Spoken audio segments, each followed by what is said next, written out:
2010, 11, 12, 13, 14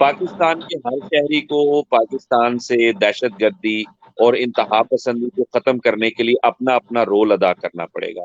یہ اکیلے نہ تو فوج کے بس کی بات ہے، نہ ہی کسی حکومت کے بس کی بات ہے، نہ اکیلی پولیس اس سے جو ہے وہ نمٹ سکتی ہے. تو پاکستان کے ہر شہری کو دہشت گردوں اور انتہا پسندوں کے سامنے کھڑا ہونا ہوگا، اور خاص طور پر اپنے نوجوانوں کو ان پسندوں سے بچانا ہے. ہم نے جو ہمارے نوجوانوں کو ان کی برین واشنگ کرتے ہیں، پھر ان کو خود کا شملوں میں استعمال کرتے ہیں، ان کو دہشت گرد بناتے ہیں. تو ہم نے سوچا کہ ہم کوئی ایک ایسی تحریک شروع کریں گے جس کے اندر تمام مذاہب کے لوگ شامل ہوں گے، خاص طور پر نوجوانوں کو ہم شامل کریں گے، اور نوجوانوں کو ہم امن اور رواداری پڑھائیں گے، اور پھر ان کو اپنے ساتھ انگیج کر کے ان کو کہیں گے کہ آپ اپنے اپنے علاقوں میں ایسا کام کریں جس سے ہم دہشت گردی اور انتہا پسندی، نفرت، مارا ماری، یہ جو سارا ماحول ہے، اس کو ختم کر کے ہم پیار اور محبت کے جذبے جو ہیں وہ پیدا کریں گے. تو آرمی کے واقعے کے بعد پھر ہم نے 2015 میں اس تحریک کا آغاز کیا، جو اس وقت پورے پاکستان میں کام کر رہی ہے. ہزاروں کی تعداد میں اس تحریک کے ممبر ہیں، جن کا تعلق مختلف مذاہب کے ساتھ ہے، مختلف مسالک کے ساتھ ہے. خواتین، خواجہ سرا، اقلیتوں کے لوگ، اکثریت کے لوگ، پشتون، سندھی، بلوچ، گلگت کے لوگ، پنجاب کے لوگ، سرائکی وسیب کے لوگ، سب لوگ جو ہیں وہ مل جل کر پاکستان میں امن اور رواداری کے لیے کوشش کریں. زبردست. سر آپ اپنی جائے پیدائش کے بارے میں دیکھنے والوں کو کچھ بتائیں گے، اور اب آپ کہاں رہتے ہیں سر؟ میں ایک گاؤں میں پیدا ہوا. مجھے فخر ہے کہ میری پیدائش ایسی دھرتی پر ہوئی جو دھرتی پاکستان کے عظیم انقلابی شاعر فیض احمد فیض سے منسوب ہے. فیض احمد فیض کا میں بڑا فین ہوں. وہ انقلابی آدمی تھے، اور انقلاب کا تھوڑا بہت جو ہے وہ درس میں نے ان سے سیکھا بھی ہے، پڑھا بھی ہے، ان کی شاعری کے ذریعے سے حاصل بھی کیا ہے. میرا گاؤں ضلع ناروال میں، اور فیض صاحب کا گاؤں جو ہے وہ اس کے درمیان جو ہے وہ چند کلومیٹر کا فاصلہ ہے. تو میں اس دھرتی سے ہوں جہاں سے فیض احمد فیض ہیں، اور جہاں پر بابا گرو نانک نے اپنی زندگی کے تقریباً 15-16 سال آخری جو ہے وہ اس علاقے میں گزارے. میرا تعلق اس دھرتی سے ہے. ابھی جو ہے وہ میری رہائش جو ہے وہ لاہور کی ہے. میں لاہور میں رہتا ہوں، لیکن میں آپ جانتے ہیں کہ میں چیئرمین ہوں رواداری تحریک کا، تو میں پورے پاکستان میں کام کر رہا زبردست. سر آپ اپنی تعلیمی قابلیت کے بارے میں کچھ بتانا چاہیں گے؟ ہوں. میں کیا آپ کی انتہائی ان تعلیم پڑھ جاری ہوں. ہے؟ ویسے میں نے کوئی زیادہ پڑھا نہیں ہے، لیکن میں نے میری جو اسپیشلائزیشن ہے وہ 2 سبجیکٹس میں ہے، ایک ہیومن رائٹس میں اور ایک پولیٹیکل سائنس میں، اور یہ دونوں سبجیکٹ میں پڑھاتا بھی. زبردست. سر آپ اقلیت سے تعلق رکھنے والے لوگوں کو مدد کرنے کے لیے ہر وقت سرگرم رہتے ہیں. اس سماجی کام کی شروعات کب کی سر؟ بھائی میں نہیں سمجھتا کہ میں صرف اقلیت کے لوگوں کے لیے مدد کرنے کو تیار رہتا ہوں. میں مظلوم کا کبھی مذہب نہیں دیکھتا، کیونکہ نہ تو ظلم کا کوئی مذہب ہوتا ہے، اور نہ مظلوم جو ہے اس کا ہمیں کبھی مذہب دیکھنا چاہیے. میں نے کسی مظلوم کے ساتھ کھڑے ہونے کے لیے، اس کو انصاف دلانے کے لیے، اس کی مدد کرنے کے لیے کبھی یہ نہیں دیکھا کہ اس کا مذہب کیا ہے، مسلک کیا ہے، اس کا سماجی رتبہ کیا ہے، وہ خواجہ سرا ہے، وہ عورت ہے، وہ بچہ ہے، وہ پشتون ہے، پنجابی ہے، بلوچ ہے، یا سرائکی ہے. میں یہ دیکھتا ہوں کہ اس کے ساتھ ظلم ہوا ہے، اس کو ہماری ضرورت ہے، اور ہم نے اس کے ساتھ کھڑے ہوئے ہیں. میرے لیے کراچی کی کرسچن بچی آرزو راجا اور قصور کی زینب جو ہے وہ بیٹیاں ہیں، دونوں برابر ہیں. میں ان کے لیے اگر کھڑا ہوا تو میں نے ان دونوں کا کبھی مذہب نہیں. زبردست. سر ایک میں آپ کا جواب سن کر میرے ذہن میں خیال ہے، سر اس جذبے کو پروان کیسے چڑھایا جائے؟ تمام امور، تمام مسلک مذاہب سے تعلق رکھنے والے لوگوں کے اندر یہ جذبہ کس طرح پیدا کیا جائے جو آپ رکھتے ہیں؟ دیکھیے پاکستان یہ بڑا آسان ہے اگر ہم کرنا چاہیں. پاکستان ایک مذہبی معاشرہ ہے، اور زیادہ تر لوگ جو ہے وہ مذہبی ہونے کا دعویٰ کرتے ہیں. مذہب میں ہم مذہبی ہونے کا دعویٰ کرتے ہیں، لیکن مذہب کی تعلیمات پر عمل نہیں کرتے. تو جو کچھ جو ہمارے کیونکہ یہاں پر 95% جو ہے وہ ہمارے مسلمان بہن اور بھائی رہتے ہیں، میں ہمیشہ کہتا ہوں کہ قرآن پاک اگر آپ پڑھتے ہیں تو جو کچھ قرآن پاک کے اندر لکھا ہوا ہے اس پر عمل بھی کرنا ہمیں شروع کرنا چاہیے۔ یہاں پر جو مسیحی ہیں وہ بائبل اور انجیل پڑھتے ہیں، تو جو کچھ انجیل اور بائبل میں اچھی باتیں لکھی ہوئی ہیں ان کو صرف پڑھنا نہیں، ان پر عمل بھی کرنا چاہیے۔ اسی طرح سے باقی مذاہب کے لوگ ہیں، ہم مذہبی ہونے کا دعویٰ کرتے ہیں، ہمارے پاس جو ہے وہ تعلیمات جو ہیں وہ بہت اچھی ہیں، خاص طور پر ہم جس خطے کے اندر رہتے ہیں یہاں تو اولیاء کرام کی جو صوفی بزرگ ہیں ان کی تعلیمات جو ہیں وہ ایسی زبردست ہیں، جو انسان دوستی کی تعلیمات ہے۔ تو اگر ہم ان کو پڑھیں، سیکھیں اور پھر ان پر عمل کریں، مسئلہ یہ ہے کہ ہم دعوے کرتے ہیں، ہم کبھی کبھی پڑھ بھی لیتے ہیں لیکن ہم ان پر عمل نہیں کرتے۔ نماز پڑھ کے اگر ہم نے دودھ میں پانی ڈالنا ہے اور مرچوں میں جو ہے وہ پھک ڈالنی ہے، مٹی ڈالنی ہے، تو پھر اس نماز کا کیا فائدہ ہے؟ ٹھیک ہے، یا زبردست ہم نے جو ہے وہ بے ایمانی کے پیسے جو ہے وہ کما کر اپنے مذہبی فریضے ادا کرنے ہیں، تو ان کا کوئی فائدہ نہیں۔ تو میرے لیے مذہب جو ہے that is something to practice. اگر میں مذہب کی تعلیمات کو پڑھ کر، سن کر ان پر عمل نہیں کرتا تو اس کا کوئی زیادہ فائدہ نہیں۔ تو میرا یہ خیال ہے کہ ہمیں اپنے معاشرے میں سب سے پہلی جو چیز دوسروں میں دیکھنی چاہیے وہ یہ کہ میرے سامنے کھڑا شخص یا میرے آس پاس رہتا شخص جو ہے وہ ایک انسان ہے، اس کا مذہب کوئی نہیں، لیکن مسئلہ یہ ہے کہ ہم ہر چیز کو اب یہاں پر مذہب کے لینس کے ساتھ دیکھتے ہیں، ہم انسانیت کے لینس سے نہیں دیکھتے۔ ہمیں اپنے آس پاس رہنے والے لوگوں کو انسانیت کے لینس سے دیکھنے کی ضرورت ہے۔ اگر آپ اس لینس سے دیکھیں گے تو پھر صورتحال بہتر ہو سکتی بالکل سر۔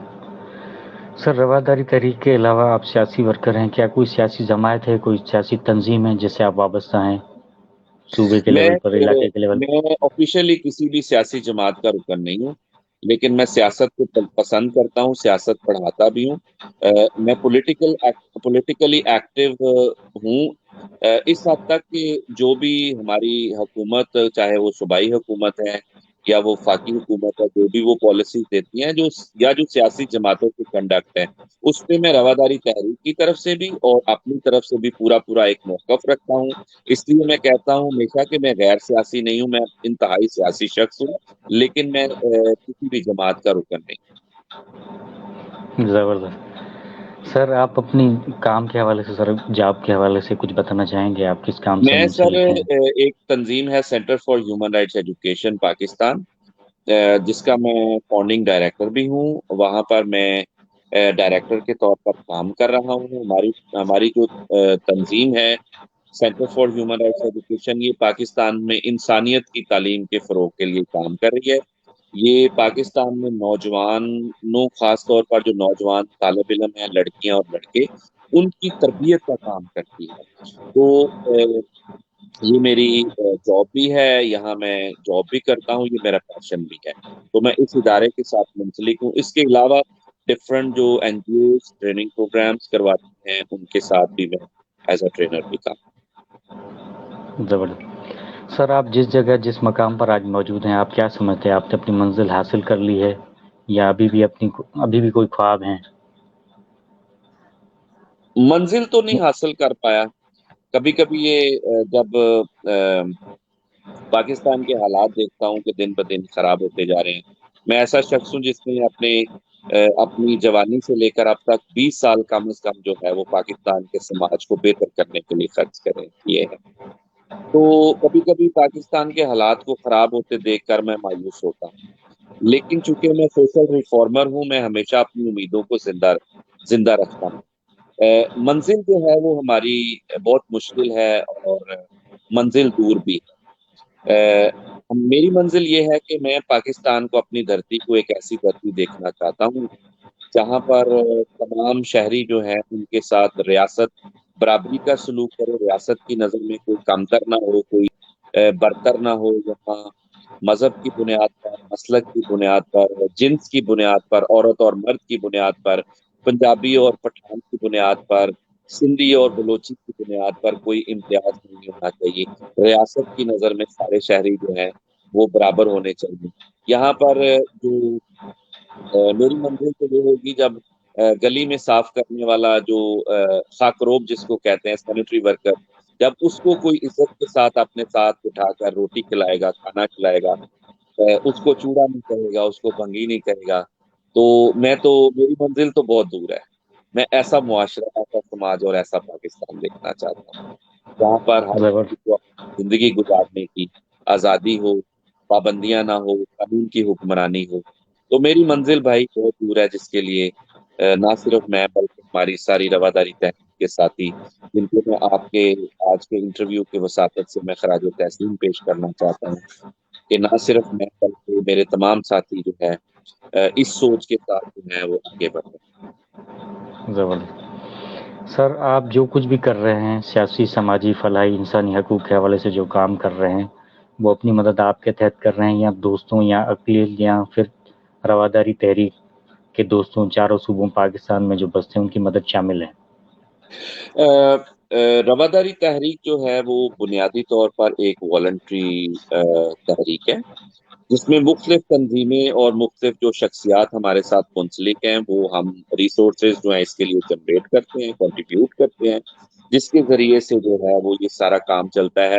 مختلف ادارے جیسے centre for human rights education ہے، پہل پاکستان ہے، سی پی سی ایس حیدرآباد ہے، اس طرح سے ہمارے دوستوں کی جو تنظیمیں ہیں وہ مختلف ایکٹیویٹیز کے لیے ہم فنڈز جو ہیں وہ کنٹریبیوٹ کرتے ہیں، جس کے ذریعے سے سارا رواداری تحریک کا کام چلتا ہے.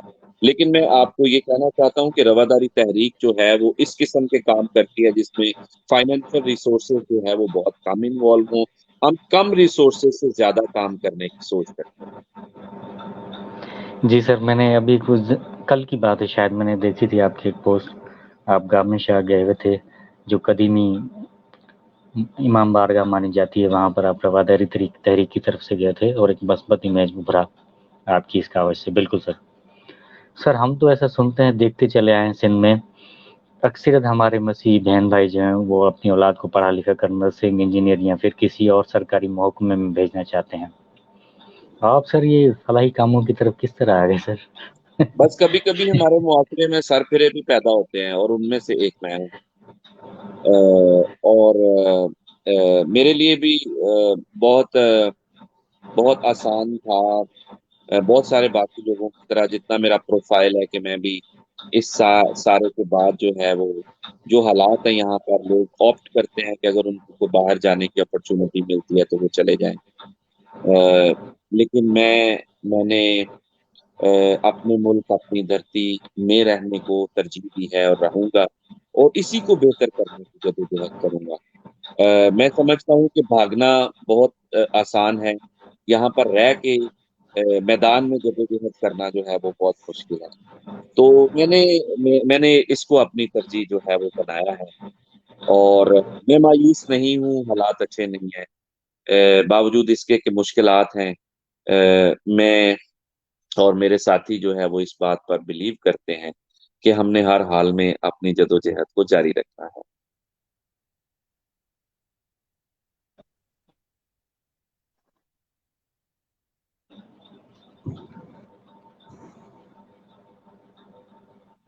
جی سر.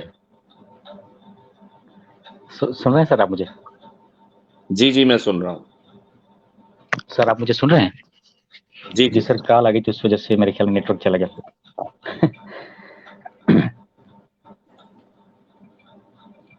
جی سر آپ سوشل میڈیا کے آتے ہیں سر، سوشل میڈیا پر آتے ہیں سر.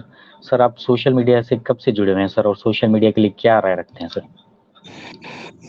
میری سوشل میڈیا کے لیے بہت اچھی رائے ہے، اور میں ان تمام لوگوں کا شکریہ ادا کرتا ہوں جن کی وجہ سے سوشل میڈیا ہمارے تک پہنچا ہے. یہ بہت بڑی نعمت ہے. آپ کو پتا ہے کہ ایک وقت تھا کہ کوئی غریب، کمزور، مظلوم جو ہے میڈیا اس کو کوریج بھی نہیں دیتا تھا، بہت مشکل ہوتی تھی میڈیا تک پہنچنا. آج سوشل میڈیا نے جو ہے وہ ہم سب کو یہ سہولت دی ہے کہ ہم لوگوں کے مسائل کو سوشل میڈیا کے ذریعے سے اجاگر کر سکتے ہیں. آپ کو پتا ہے کہ سوشل میڈیا ایک بہت بڑا پاورفل ٹول بن گیا ہے. ریسنٹلی آپ نے دیکھا کہ کس طریقے سے سوشل میڈیا کی پاور سے تھر میں وہ بندہ جس نے ہندو مذہب کو گالیاں دی اس کو ہم نے گرفتار کروایا ہے. رینا میگواڑ کو ہم نے ابھی بدین میں جو ہے وہ جس کو جبری طور پر اغوا کر کے مذہب اس کا تبدیل کیا گیا تھا اس کو واپس دیا ہے. تو اور بہت سارے معاملات جو ہیں وہ سوشل میڈیا کی وجہ سے حل ہو رہا ہے. تو میں تو اس کو بہت بڑی بلیسنگ سمجھتا ہوں. لیکن کچھ لوگ جو ہے اس کو مس یوز بھی کرتے ہیں, نفرت پھیلانے کے لیے, وائلنس پھیلانے کے لیے اس کو استعمال کرتے ہیں. تو ایسے لوگوں کو اس طرح کی حرکتیں جو ہے وہ نہیں کرنی چاہیے. زبردست سر. آپ سوشل میڈیا پر ہمارے اقلیتی بہن بھائیوں یا پاکستان کی تمام مسائل پر کافی سرگرم رہتے ہیں. آپ کیا سمجھتے ہیں سوشل میڈیا مسائل کے حل کے لیے اپنی آواز ایوان بالا ارباب اختیار تک پہنچانے کے لیے مؤثر ثابت ہو رہا ہے؟ جی بالکل. میں سمجھتا ہوں کہ بہت ساری ابھی جو اقدامات حکومت کی طرف سے لیے جاتے ہیں یا جواب آتا ہے تو وہ سوشل میڈیا کی طرف سے آتا ہے. آپ کو پتا ہے کہ جو ہمارا خاص طور پر جو پرنٹ اور الیکٹرانک میڈیا ہے وہ کارپوریٹ میڈیا ہے. مالکان میڈیا ہاؤسز کے جو ہے وہ وہی لائنز لیتے ہیں جو جس میں ان کو کوئی فائدہ ہوتا ہے. وہ اپنی مرضی کی سٹوریاں چلاتے ہیں, اپنی مرضی کی خبریں بناتے ہیں. تو میں سمجھتا ہوں کہ اقلیتوں سمیت تمام وہ جو کمزور طبقات ہیں ان کے لیے یہ بہت بڑی اپرچونٹی ہے سوشل میڈیا کہ وہ اپنی بات کو سوشل میڈیا پر آ کے کر سکتے ہیں.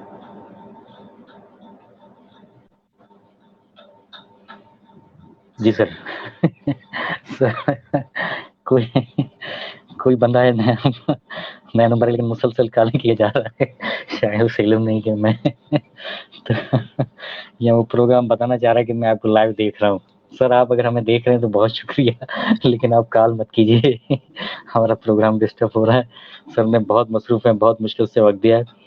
سر آپ کی محنت جدوجہد جو آپ ہماری اقلیتی بہن بھائیوں یا پاکستان مظلوم طبقے کے لیے کر رہے ہیں, کیا یہ محنت سفل ہو رہی ہے؟ اس کا نتیجہ بہتر نکل رہا ہے؟ ہم مایوس نہیں ہیں, ہم آگے بڑھیں گے. آپ نے سنا ہوگا کہ جو برگد کا درخت ہوتا ہے نا, برگد کا درخت, وہ کہتے ہیں کہ دادا لگاتا ہے اور پوتا اس کی چھاؤں میں بیٹھتا ہے.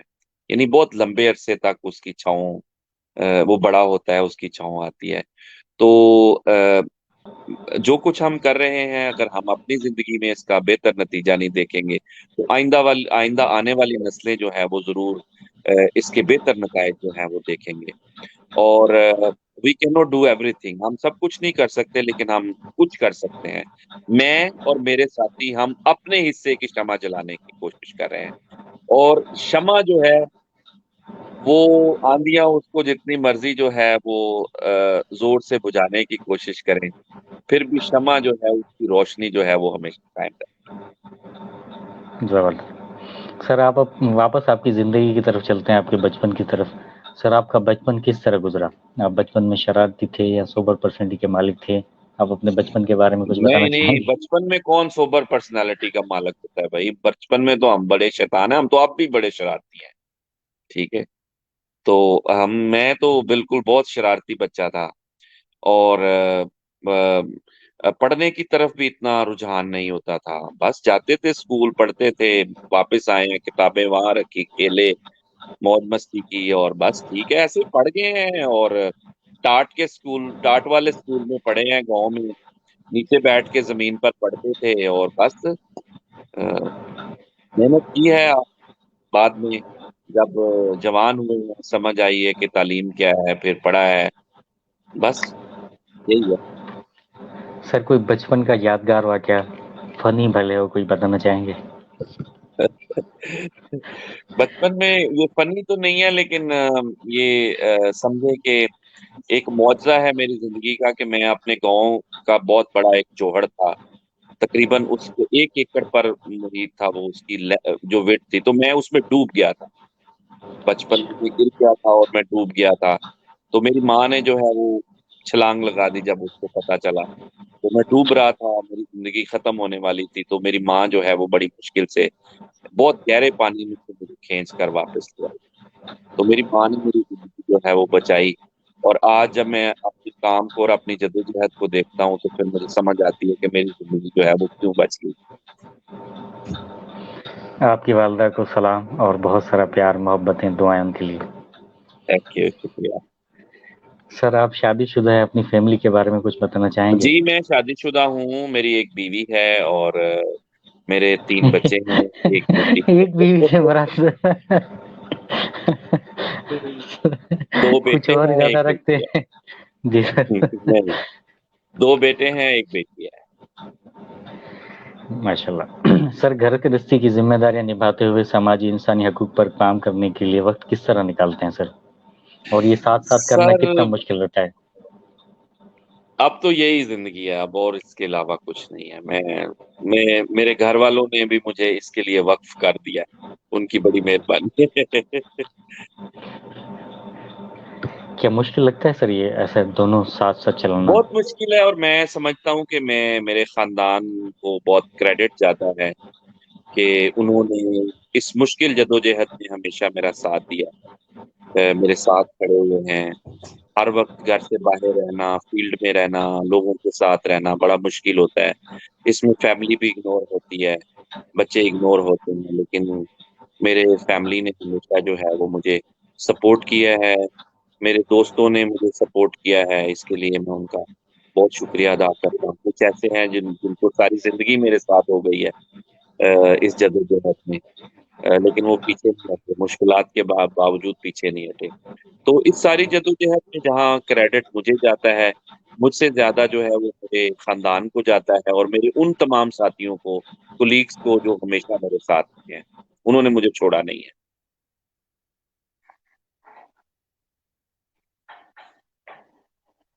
آخری سوال.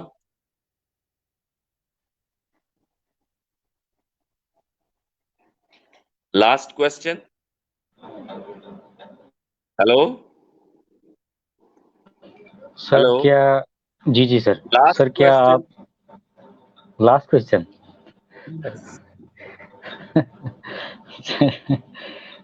چلے سر آپ جلدی کر رہے ہیں، کچھ جلدی سوالات پوچھ رہے ہیں. سر کیا آپ کو سماجی انسانی حقوق پر اپنی کمیونٹی کے لیے یا دکھی دلوں کے لیے کام کرنے سے فیملی کی طرف سے، اپنی کمیونٹی کی طرف سے روکا گیا کبھی کہ آپ یہ کام بہت نہ کریں؟ دفعہ روکا گیا ہے، بہت دفعہ روکا گیا ہے، ڈسکریج کیا جاتا ہے. بہت دفعہ لوگ جو ہیں وہ آپ کا راستہ روکنے کی کوشش کرتے ہیں، آپ کو ڈسکریج کرتے ہیں.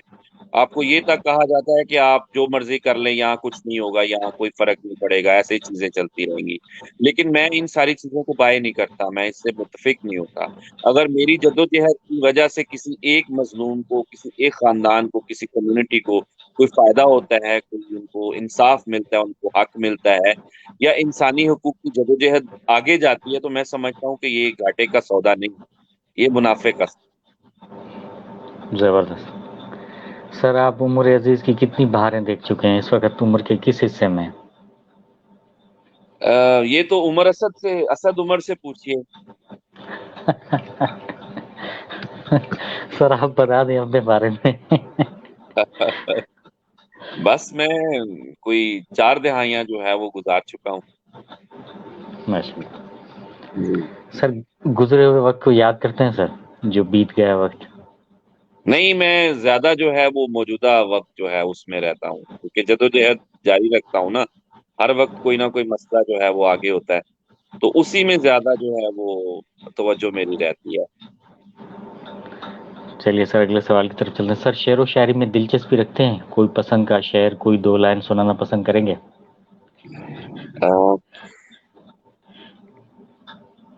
میں اپنا شعر ایک سناتا ہوں آپ کو. جی سر ضرور. ظاہر ہے شعر و شاعری سے بہت لگاؤ ہے مجھے. جالب پڑھنا بہت اچھا لگتا ہے، فیصلہ پڑھنا بہت اچھا لگتا ہے، کیونکہ انقلابی لوگ ہیں. احمد فراز صاحب اور اس طرح کی شاعری جو ہے وہ مجھے اچھی لگتی ہے. میں کبھی کبھی شعر لکھتا ہوں، میں شاعر نہیں ہوں. اپنا ایک شعر جو ہے وہ سنا دیتا ہوں کہ یہ شاید میری زندگی کے لیے میں نے اپنے لیے یہ لکھا ہے کہ سرابی عشق کہاں آسان تھی بلا، سرابی عشق کہاں آسان تھی بلا، قدرت نے مگر مجھ کو باغباں سمجھا. واہ، بس دور اب اجازت ہے؟ چلیں سر شعر بہت پہ بہت اجازت شکریہ. ہے.